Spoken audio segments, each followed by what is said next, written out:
kita na ipaglaban. Hindi na ako papayag na magkahiwalay pa tayo, anak. Mara, anong ibig sabihin ng nadinig ko? Mama, yun po ang totoo. Pero siya, ang dahilan kung bakit nararatay ngayon, si Louie doon. Pinagtanggol lang ni Martin ang kanyang sarili. Sige, kampihan mo itong hampas lupang ito kaysa doon sa anak mo. Mama, tama na. Anak ko si Martin at apo mo si Martin. Nakita mo na, Mara, ang nangyari kay Louie. Gagagawa ng Martin ang lahat ng ito eh. Ngayon pa lang sinasabi ko na sa'yo, ha? Huwag na huwag mong maiuwi sa pamamahay ko yung lalaki na yon. Dahil kahit kailan, hindi ko siya matatanggap na apo ko. Nasa protective custody ng mga pulis, si Martin. Isa na siyang witness. Handa ako na magbayad kahit magkano. Huwag lang makulong ang aking apo. Pinag-alala mo ako ng gusto, Martin. Akala ko hindi na kita makikita ulit. Mangako ka sa akin ulit, Martin, na hindi mo na ulit gagawin yun. Mahal na mahal kita. Mahal na mahal din kita, Martin. Ay, confirm. Ayun yun. Saan ka pupunta dito ka na? Sheila, tama na yan. Ano ba problema mo? Eh kung sabihin ko sa'yong ikaw ang problema ko, Graciela. Kaya pwede ba, Graciela? Tigilan mo na si Martin dahil hindi ka na niya mahal. Hindi!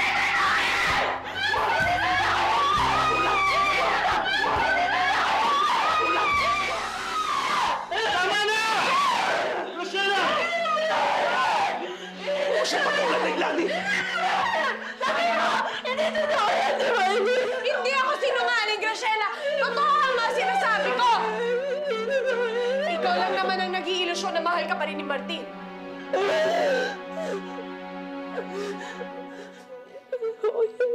Sabihin ko sa akin, hindi totoo yan, diba? Sabihin mo sa akin, hindi totoo. Bakit hindi mo siya tanungin? Kung ano nararamdaman niya para sa'yo. Para marinig mo na ang lahat. Martin, mahal mo ako, diba? Mahal na mahal kita yan. Mahal na mahal kita. Mahal mo ako, diba? Mahal na mahal kita, Martin. Bakit mo sabihin sa kanya kung sino talaga mahal mo? Mas mabuti na manggaling sa'yo ang lahat. Kailangan mong gagawin ka. Martin.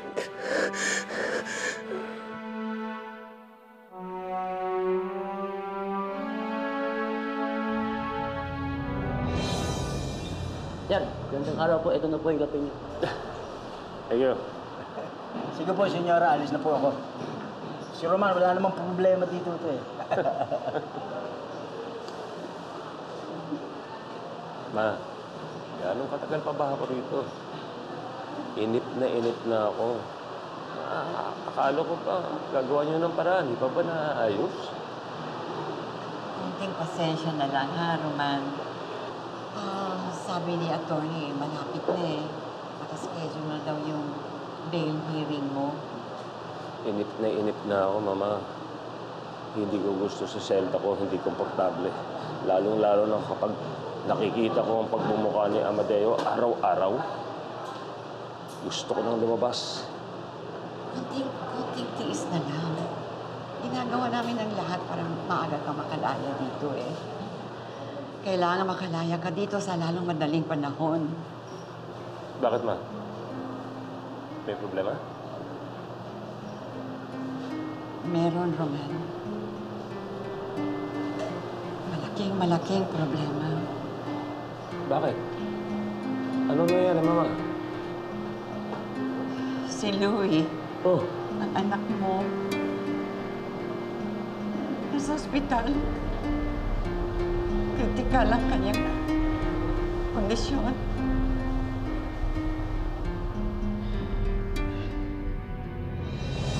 Nakikiusap ako mong gagawin talaga. Hindi mo kaya wala ko. Hindi mo kaya? Ganun ba kahirap para sa'yo sabihin ang totoo? O dahil hindi mo alam kung sino talaga mahal mo?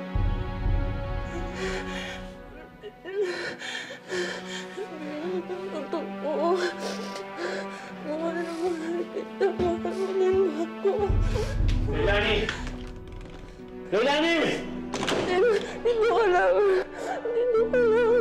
Hindi ko talaga kaya na wala ka. Hindi ko alam. Hindi ko alam. Wala ka. Dito ka na sa tabi ko. Hindi ko alam. Dito ka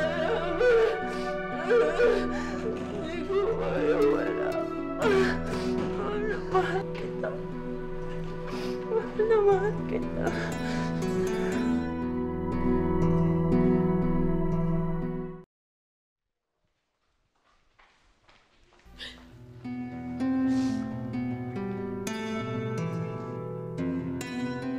Mahal na mahal kita. Bakit mo sabihin sa kanya kung sino talaga mahal mo? Nakikiusap ako kung gagawin ko na yan. Hindi ko kaya wala ako. Hindi mo kaya?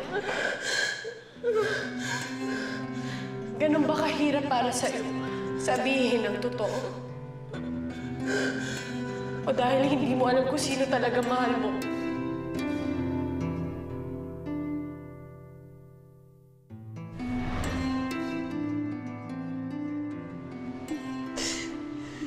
Martin? Leilani, pinasundan ka sa akin ni Martin. Pupunta ka na lang daw niya mamaya. Kailangan lang niya asikasuhin si Graciela. Sabihin mo sa kanya kahit wag na. Intindihin mo naman si Martin. Huwag ka naman sanang magalit sa kanya. Kuya George, gusto ko na muna mapag-isa.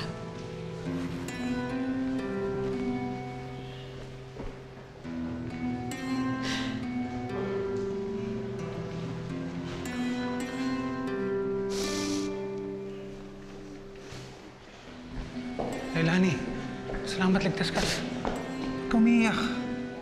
Javier, iuwi mo na ako. Gusto ko na umuwi. Halika na.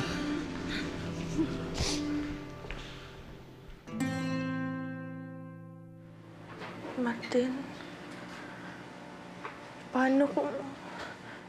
Paano kung balikan ako ni Louie? Graciela, huwag ka na mag-alala. Huwag ka na matakot.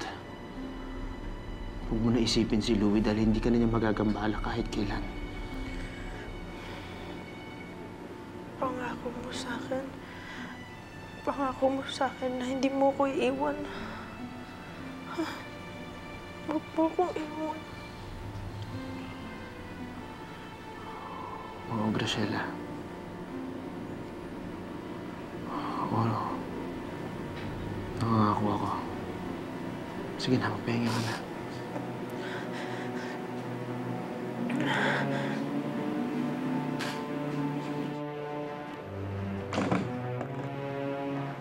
Graciela, it's time for your medication.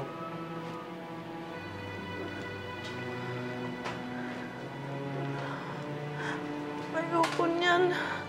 Ayoko niyan. Huwag ka matakot. Sagat lang Sandali, ito. sandali. Graciela. Graciela, makinig ka sa akin. Kailangan mo to. Kailangan mo to. Ayoko yan. Graciela. Ayoko yan. Kailangan mo yan. Makakabuti sa'yo.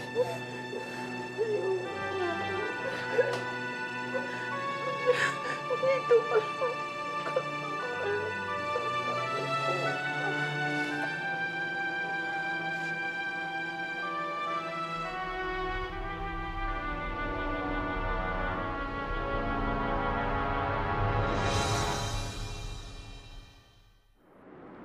Tino? Makmak, sino kaya yun? Parang may dumarating niya. Oo nga.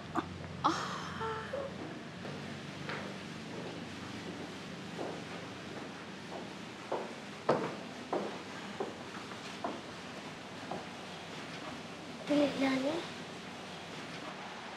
Leilani, mabuti nakarating ka na. Grabe, Ate Leilani. Alalang-alala kami sa'yo nung wala ka. Lalo na si Kuya Bir. Hindi po talaga siya makapakali. Leilani, si Martin, hindi mo siya kasama. Ano nangyari sa kanya? Huwag niyo na ho siyang problemahin. Ligtas po ang apo ninyo. Saan nga siya? Nandun, kasama si Graciela. Si Graciela? Paano naman niya nakasama si Graciela? Tsaka na lang ho ako magpapaliwanag. Pagod na ho ako eh. Gusto ko na magpahinga. Mga na kita. Salamat na lang, Javier, pero kaya ko na ang sarili ko.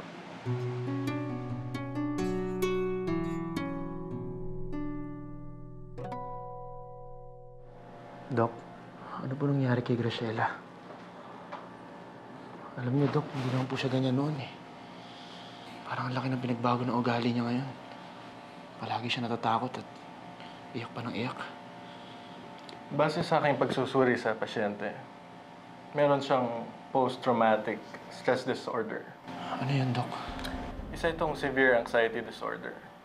Nabalitaan ko sa mga pulis ang nangyari sa kanya. Matindi ang pinagdaanan niya sa kamay ng dati niyang asawa. At idagdag mo pa yung pagkalaglag ng kanyang baby. Kaya nagkaroon siya ng matinding trauma sa mga masasakit na nangyari sa kanyang buhay. Ikaw ang nagligtas sa kanya, di ba? Opo, Dok. Kaya pala laging ikaw ang hinahanap niya. Sa mga mata niya, ikaw lang ang makakatulong sa kanya. Kumbaga sa isang bangka, ikaw ang angkla. Kailangan na kailangan ka niya. Kung hindi, baka lalong lumala ang kanyang kondisyon. Pero, Dok, gagaling naman siya, di ba? Tatapatin na kita. Hindi magiging madali ang paggaling ni Graciela. Kailangan niya ng continuous medication and psychological debriefing. But right now, kailangan niya ay understanding and patience. Martin, ikaw ang kailangan ni Graciela. Excuse me. Salamat po, Dok.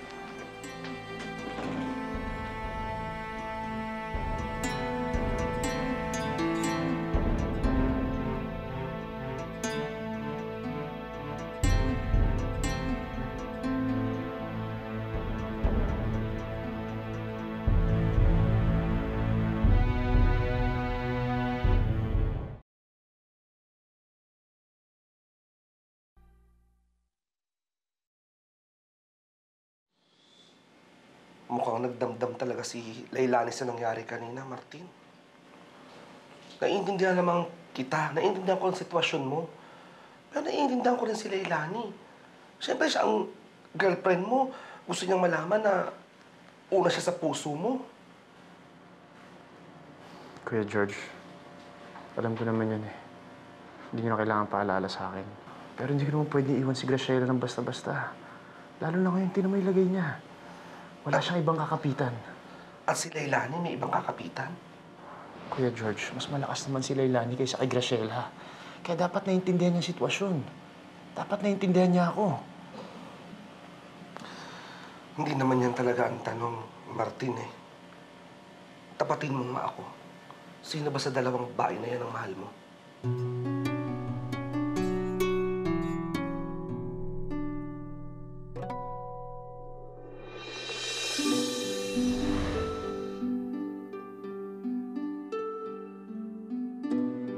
Ikaw si Martin Caballero. Mabait, maalaga, maaasahan at isang tapat na kaibigan. Kahit noon pa man, ikaw lang nasa puso ko. Mahal din kita, Martin. Mahal na mahal din kita. Lalayo tayo. Kakalimutan na natin lahat na nangyari dito. Sisimula tayo ng bagong buhay. Gusto magkasama tayo. Sabi mo sa akin na alis tayo. Kakalimutan natin ang lahat ng nangyari. Pero bakit isang tawag lang ni Graciela, nagbago na ang lahat ng plano?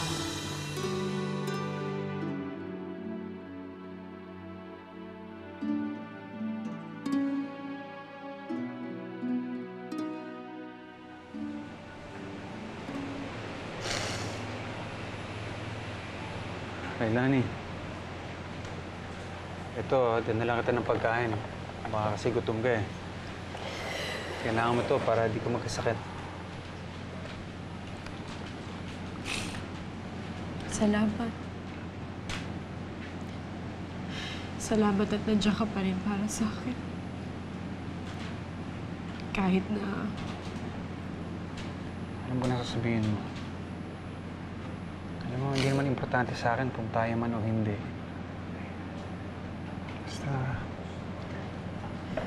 Basta nandito lang ako para sa'yo, ano man mangyari.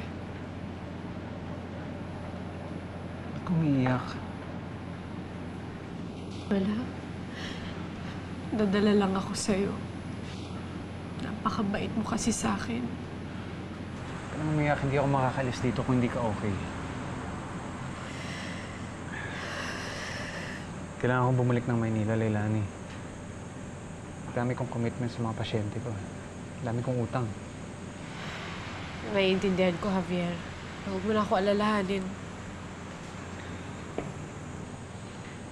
Ikaw, wala ka bang balak bumalik doon? Hindi ko pa alam. Marami pa kasi akong kailangan asikasuhin dito eh. Yung kaso ni Sir Amadeo, si Martin. Okay, naiintindihan ko. Pero kung naisipan mong bumalik doon, tawagan mo ako. May kaibigan ako na may-ari ng isang law firm. Tutulungan kita.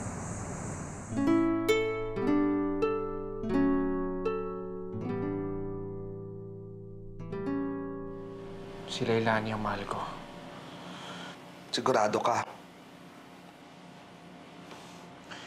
Si Leilani ang mahal ko pero hindi ko pwedeng iwan si Graciela.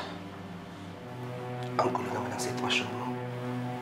Si Leilani ang mahal mo, pero si Graciela ang kasama mo ngayon. Ano ba talaga?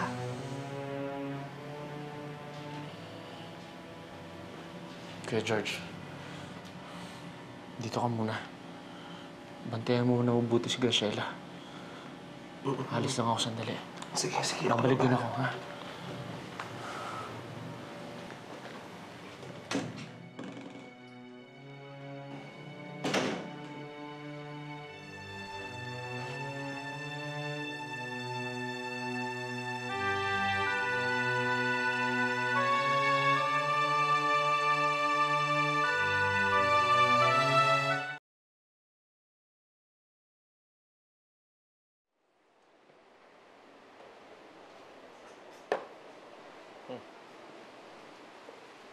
Check Queen.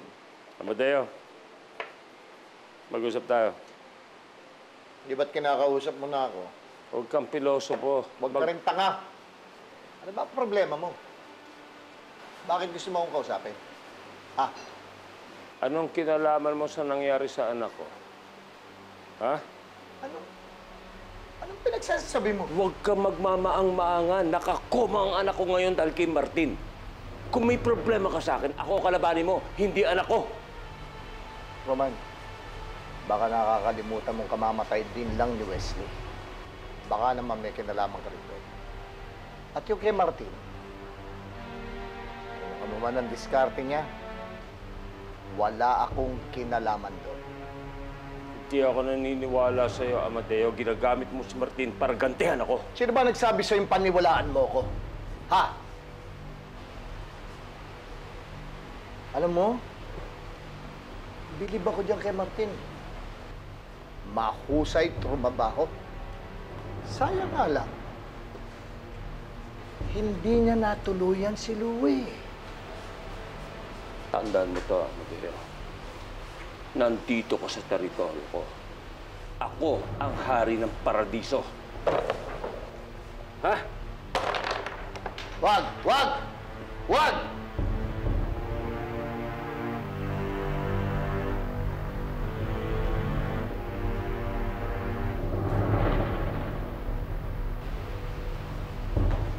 Sir.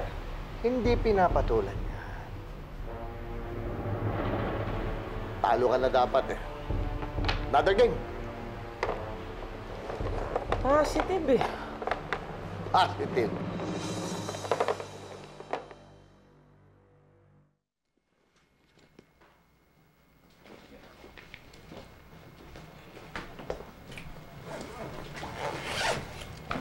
Ano? Hindi na ba talaga kitang mapipilit na sumama sa akin? Javier, nag-usap na tayo, di ba? Sige, sige. Hindi na kita kukulitin. Pero kung may kailangan ka sa akin, anytime pwede mo akong tawagan, ha? Tsaka mag-ingat ka. Mag-iingat ka rin.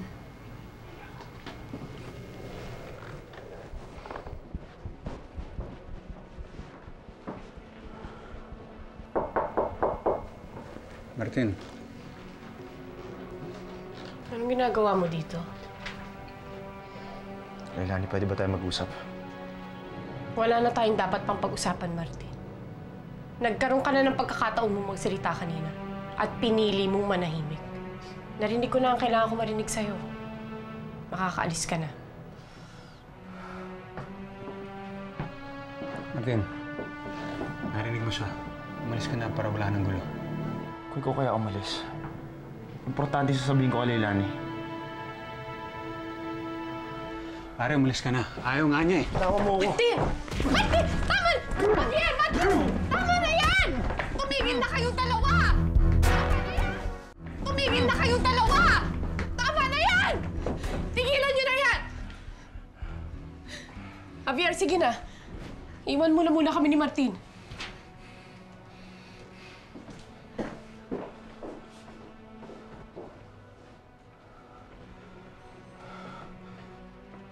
Ano bang problema mo, ha? Kung nagpunta ka lang dito para manggulo, makakaalis ka na! Leilani. Wala na tayong dapat pang pag-usapan, Martin. Malinaw na. Pinili mo si Graciela. Mas pinili mo ang babaeng yun kesa sa akin! Leilani, ikaw lang ang mahal ko. Alam mo yan. Huwag mo sabihin kung hindi mo naman kayang panindigan. Tinanong kita kanina kung sino ang mahal mo. Hindi ka man lang umimik! Leilani, intindi mo sana sitwasyon ko. Kailangan lang ako ni Graciela ngayon.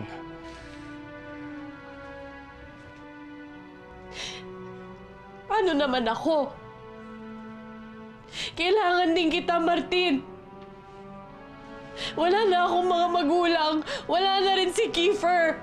Ikaw na lang ang meron ako. Ikaw na lang. Pati ba naman ikaw mawawala sa akin? Hindi, Leilani. Hindi ako mawawala sa'yo. Mahal kita.